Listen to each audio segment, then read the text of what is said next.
got a chance to learn from some things with a win, and that's kind of what our focus was. You know, if we can get as many ugly wins as we possibly can get, and people describe them, I describe that as a pretty win. We find a way to get it done. We got some adjustments that we got to make. We'll get back on the plane. We'll watch the tape. We'll watch the film. I thought, you know, I talked to Austin Carter-Samuels about the third quarter, and I said, you know what? I know you probably wish you played a little bit better in that game, but you gutted it out, and you grinded through it, and you found a way to be successful. So that's the most important thing. We'll go from there.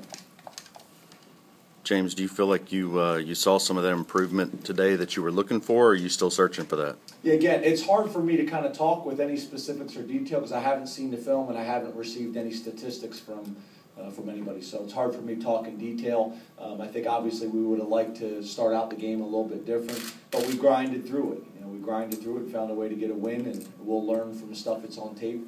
You know, with the win. You maybe talk about defensive adjustments that you may have made to get a little better advantage in the second half.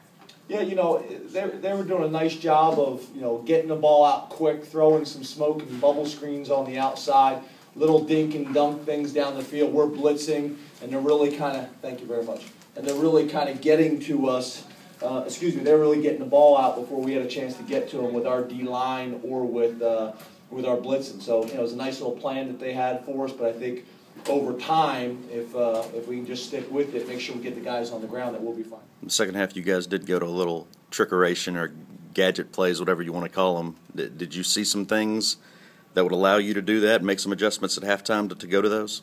No, you know, we have them in the game plan every single week. We had them in this week, just waiting for the right time to call them. A lot of times it depends on what hash you are in a down and distance, and sometimes early in the game you just don't end up in a situation like to call. You might want to call it on a first down, the ball's on the left hash, and you just don't get in a situation to call them. But once we did later in the game, we were able to take some of those shots, which just like that first play of the game or third play of the game that we threw the interception on, if you hit that, I think it's a different game because it loosens up their coverage and a lot of things like that. But as we didn't make plays early in the game, it built their confidence, and you go from there.